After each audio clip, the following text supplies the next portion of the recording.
Welcome to Deep Dive by the Quiet Footnote. Today we're plunging into a true titan of the self-help world, Tony Robbins' Unlimited Power. This isn't just, a book. It's practically a foundational text, a system for understanding and, frankly, unleashing human potential that's influenced millions. It's audacious, it's direct, and its core ideas are still, well, surprisingly potent. Absolutely.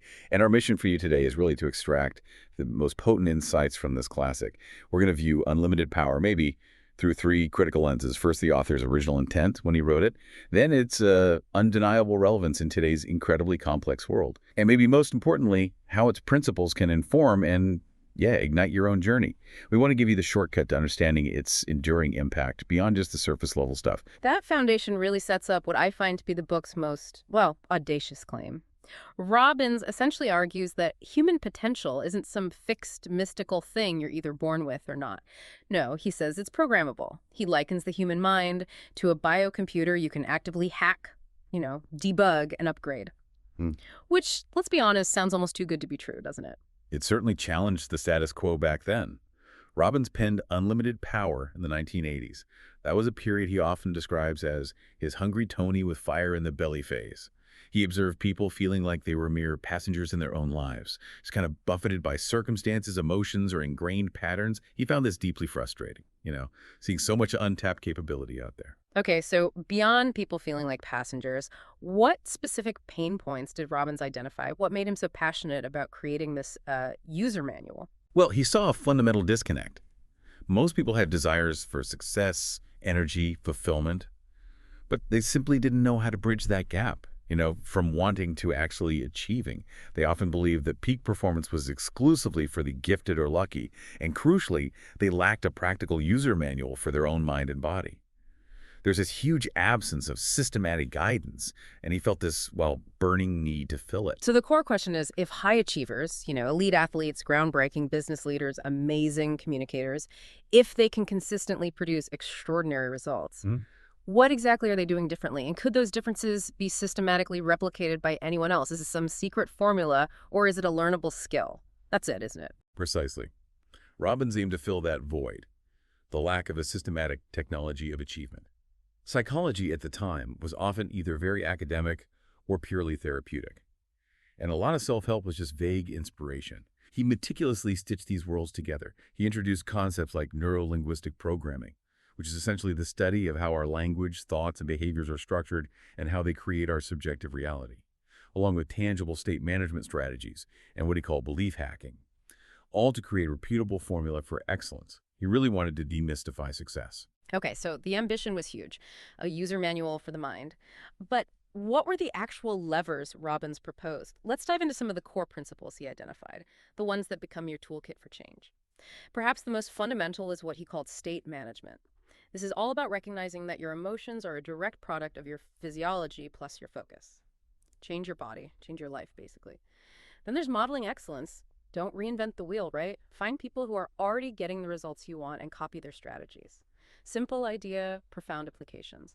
And language as power. The words you use aren't just descriptive, they literally shape your experience. What you say to yourself and others, it creates your reality. Finally, beliefs as fuel or prison. He really dives into how beliefs act as either accelerators or governors on your performance. He urges you to swap limiting beliefs for empowering ones. That's a great summary of the what. But Robbins wasn't just about concepts. He was all about action. So let's really roll up our sleeves now and explore the specific how-to techniques from the book, the things that bring these ideas to life, showing where the rubber really meets the road. Right, let's start with that power of state. You mentioned it's foundational. Robbins famously argued our mental and emotional state dictates performance far more than innate ability. He said, emotion is created by motion. Could you unpack what he meant by that and how that insight challenged the prevailing wisdom at the time? Yeah, it was a powerful counterintuitive idea. Most people thought emotions were things that just happened to them. Robbins completely flipped that. He showed that a certified genius who is stuck in a deeply depressed state will almost certainly underperform compared to an average person operating in a peak energized state. It's not about ability alone. The book's practical technique is all about intentionally changing your physiology. Stand tall, breathe deeply, move energetically, then consciously change your focus, what you're actively paying attention to. And finally, change your language. how you describe your experience. The genius of it is that this is instantly usable. You don't need years of therapy to feel a difference. So if you're feeling sluggish right now listening, stand up, take a deep breath. That's exactly what he's talking about. Okay, next, let's talk modeling excellence. It sounds simple, copy what they do, but where do people often go wrong with that? Is it just about blindly imitating, or is it more about understanding the underlying principles and then adapting them? That's a crucial question. Robbins believed excellence leaves clues. Success isn't some random stroke of luck, it's a learnable system. He famously said, if you want to achieve success, find someone who has achieved the results you want and copy what they do. The mistake people make, though, is only copying what they do on the surface. They don't copy how they think, how they feel, or their underlying strategies. The technique is straightforward. Pick a role model in any area you want to improve. Identify their daily habits, their language patterns, their decision-making processes, and then consciously practice mirroring them, understanding the why behind their actions, not just the what. Got it. And this leads us to belief as the master switch. This is powerful stuff. Robbins argues that beliefs are essentially self-fulfilling loops. They're like commandments to your nervous system. Whether you believe you can do something or you can't, you're right. It's an incredibly challenging idea, but also liberating when you realize its implications. It truly is. The technique involves identifying a specific limiting belief you hold. Maybe something like, I'm not good at money, or I'm just not creative, and consciously swapping it. You swap it for an empowering one, like, I can learn and master money like anyone else, or creativity is a skill I can absolutely develop. Then you actively reinforce that new belief. You look for examples that prove its validity, building new evidence for your nervous system to latch onto. That's a huge mental upgrade right there. Okay, and then there's language reframes. The concept here is that words aren't just descriptive, they're generative. They don't just describe reality, they actively construct it. That's a profound thought. Indeed. Robbins gives that vivid example, saying, I'm devastated versus I'm a little disappointed. The first phrase just paralyzes you, right? It locks you into a catastrophic state. While the second, well, it gives you room to act, to find solutions. The technique is about replacing those global negatives like always or never with specifics, or swapping dramatically charged words with less disempowering ones. It's kind of like radical self-defense against sloppy language, hijacking your emotional state. And central to all this is his introduction to NLP, Neuro-Linguistic Programming. He really framed the brain as this biocomputer that you can actually run.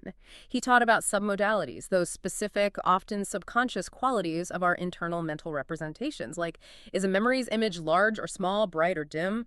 Is a sound loud or quiet? He did, and a simple technique from the book illustrates this really well. Recall a strong, positive memory. Now, consciously make the image bigger in your mind, brighter, closer. Notice how the feeling intensifies. Then, take a fear or anxiety. Make the image small, dark, maybe push it far away, and just observe the immediate emotional shift. It's about consciously manipulating those internal representations, literally rewiring your internal experience in the moment. Robbins was a true myth buster, wasn't he? He directly challenged so many common assumptions about success, about change, about personal power. He wasn't shy about it at all. He really went after what he saw as limiting cultural narratives. He certainly did. For instance, myth 1. Success is only for the gifted or lucky. Robbins countered this head-on. He said success is a science. It's a set of patterns you can model and reproduce. He emphasized the difference between those who succeed and those who fail is not what they have, but what they choose to see and do with their resources. It was a powerful message of empowerment, really democratizing excellence. And then there's myth 2. Change takes years of struggle. Robbins completely blew that one out of the water. His counter was that change can happen in an instant, just by altering your state, your language, or your beliefs. He even demonstrated techniques, famously, to collapse phobias in minutes, not years. That was truly groundbreaking at the time. Which, as you say, was revolutionary. He also tackled myth 3. Emotions just happen to you. Robbins adamantly countered that. He said motion is the result of motion. It's physiology. Change your body, change your state, instantly. It's a profound shift, moving from being a passive victim to an active participant in your own emotional world. And this one is a classic. Myth 4. Failure is the opposite of success. Robbins' counter. Simple. There are no failures in life, there are only results. Every single outcome is just feedback. It's data, something you can learn from and adjust. No room for dwelling on perceived failures, just iterating towards better results. Exactly. And finally, he addressed myth 5. Influence belongs only to the powerful few. Robbins argued that influence is a completely learnable skill. Through mastering things like rapport, mirroring, and understanding others' internal metaprograms, their habitual unconscious filters for processing information and making decisions, anyone can become more persuasive and impactful. It's about understanding human psychology, not just, brute force or status. So, okay, this book is nearly 40 years old now. Given that, why does unlimited power still matter today? Does it still resonate, or does some of it feel dated in our modern world? It's fascinating, isn't it, how revolutionary some ideas were while others, well, maybe haven't aged disgracefully. Many of Robbins' core ideas now feel like foundational cliches, but that's precisely because everyone has quoted or remixed them. That in itself is a testament to his immense influence, right? His concepts have permeated the self-help and personal development landscape so deeply that we almost take them for granted now. That's a great point. His state management, for example, it's essentially embodied cognition before that term was widely recognized in science. It's all about how our physical state influences our mental state. Okay. And modeling, that's the precursor to modern mentorship, coaching, even all the online tutorials and how-to guides we consume constantly. And sometimes, in moments of paralysis, you don't need nuance. You need that direct, visceral, stand up, change your state message. And he delivers that. However, it's also fair to say that some aspects of the book do feel a bit dated now. There's a heavy reliance on NLP, for instance, which hasn't entirely held up under rigorous scientific scrutiny over the years. And the overall peak performance emphasis, well, it can sometimes feel a bit aggressive or overly focused on individual will. It maybe simplifies the broader psychological and systemic factors that influence change, things like trauma or socioeconomic barriers. Absolutely. It's important to view it through that modern lens. But what about its relevance in this age? The age of AI and constant information overload. This is where I think it gets really interesting. I think many of Unlimited Power's principles are actually more relevant than ever. For instance, think about AI as a modeling tool. AI is literally the ultimate modeling machine for strategies, isn't it? But it requires human discernment, purpose, and values to guide it effectively. Robbins called to consciously design your master system of values, or what he called your magnificent obsession. That isn't just about personal direction anymore. It becomes the ethical and purposeful compass for guiding these powerful AI tools. It ensures they don't optimize for unintended or misaligned outcomes. It's the human why driving the algorithmic how. That's a brilliant connection. He'd likely emphasize that garbage in, garbage out applies just as much to AI as it does to our own minds, so clarity of purpose becomes absolutely paramount. And what about the digital detox and focus mastery aspect? His 10-day mental diet. That seems even more critical now, doesn't it? It's basically like a digital fasting for the mind amidst constant notifications, outrage bait, and that endless scroll we all fall into. Without a doubt. Uh-huh. Learning to control your focus, to direct your attention deliberately rather than letting it be constantly hijacked by external stimuli, that's a genuine superpower in the digital age. Then there are beliefs as gatekeepers. In a volatile world with fears about automation, climate anxiety, all of it, our beliefs really are a survival strategy. What we choose to believe is possible dictates our action, or maybe our inaction. Yeah, it's the difference between seeing a problem as totally insurmountable versus seeing it as a challenge that has potential solutions, even if they're difficult. Our beliefs filter what information we even allow ourselves to process. And of course, language as reality shaper. Consciously choosing your language feels like radical self-defense in an era of polarized rhetoric and algorithmically amplified narratives. If you don't define your terms, believe me, someone else will define them for you. It creates a buffer, doesn't it? A buffer against the constant barrage of external pressures, allowing you to maintain some kind of internal congruence. And finally, his call to consciously design your master system of values. In a way, that's a rebellion against algorithms designed to monetize your attention and basically dictate your life. It's about reclaiming sovereignty over your inner world, making your own choices about what truly matters. So, bringing it all together, if we had to distill the absolute top 5 insights from Unlimited Power, the core takeaways Robbins really hopes readers internalize, they'd probably be these. 1. State is everything. Change your physiology and focus, and you change your results, often instantly. 2. Beliefs create reality. Actively swap limiting beliefs to reset what's truly possible for you. 3. Success leaves clues. Modeling works. Study and model the thoughts, strategies, and habits of those who succeed, understanding the principles behind their actions. 4. Language shapes experience. Reframe your inner and outer dialogue to shift meaning, expand possibility, rather than being trapped by limiting words. And 5, persistence and purpose trump circumstance. Sustained action, aligned with a compelling vision, is the true fuel of greatness. It overrides those temporary setbacks. But beyond the loud, almost shouting message of unlimited power, I think there's a quieter, deeper call within the book. It's the unheard message, maybe. It's that power isn't really about domination, it's about reclaiming authorship of your own life story. Most of us kind of outsource that authorship to circumstance, to what happens to us. He's saying, no, take back the pen, write your own future. It's a profound shift in perspective, isn't it? From being a victim of circumstance to being the architect of your own destiny. And that change isn't some mystical process, it's mechanical. Life isn't just random magic, it's systems and levers you can actually learn to pull. Also, maybe it's less about unlimited power and more about directed power. Your energy, your focus, it's finite. The real art is where you aim it towards purpose and contribution. It's about leveraging your energy efficiently. Absolutely. And a book also quietly insists that the real cage we live in is interpretation. Most people live in these invisible prisons of their own interpretations of events. Freedom comes not necessarily from changing life's facts, but from rewriting the story around those facts. It's a real challenge to our perception of reality itself. And this leads to what I see as the heaviest form of freedom: responsibility. If everything truly is under your control, your beliefs, your language, your state, then excuses just evaporate. And that's both exhilarating and, frankly, terrifying. It's a profound challenge to actually carry the weight of your own freedom. So the big question then is, how can you actually put these ideas into practice today? Robbins' methods aren't just theory. They're meant to be daily, practical moves, not just things you think about. Let's give you some concrete steps. First, for state management. When you feel low energy or stuck, physically stand up. Seriously, right now if you can. Roll your shoulders back, take 3 deep breaths, and move. A brisk walk, a quick stretch, even just dancing to one song. It immediately interrupts those stress spirals and shifts your physiology. Try it.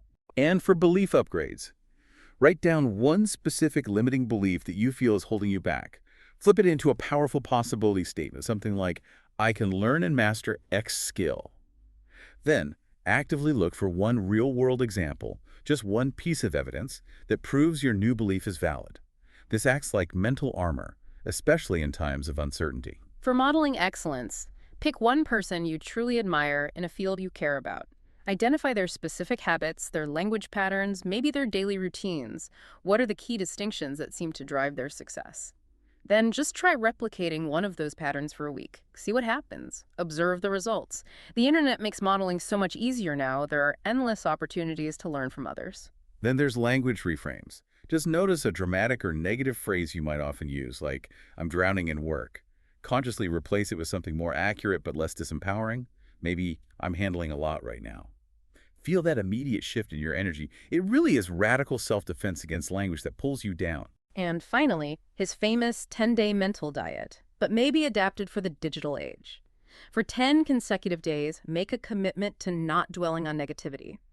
Every time you catch yourself spiraling on negative news, social media comparisons, or self-doubt, immediately shift your focus. Shift it to something empowering or productive. And if you slip up, no big deal, just restart from day one. This trains you to spend your attention deliberately, rather than letting it leak away to algorithms and distractions. And maybe a bonus one. Consider purpose alignment. Write down your magnificent obsession, that one overarching cause, mission, or dream that makes struggle meaningful for you. Then each morning, just ask yourself, what's one small deliberate act I can do today that aligns with that purpose? Because without purpose, even the most unlimited power can just dissipate into distractions. This deep dive into unlimited power has really shown us it's much more than just a book. It's a profound system for the conscious design of your life. It challenges us to look within and find the levers of change we already possess, and then to wield them with real intention. Indeed. It's really about moving from being a passenger in your life to becoming the pilot of your own experience. And as you reflect on this deep dive, here's a thought. What single belief, if you shifted it right now, would most profoundly change the trajectory of your day, your week, or maybe even your life? Thank you for joining us. We encourage you to consider the immense power you already possess and, more importantly, how you choose to wield it.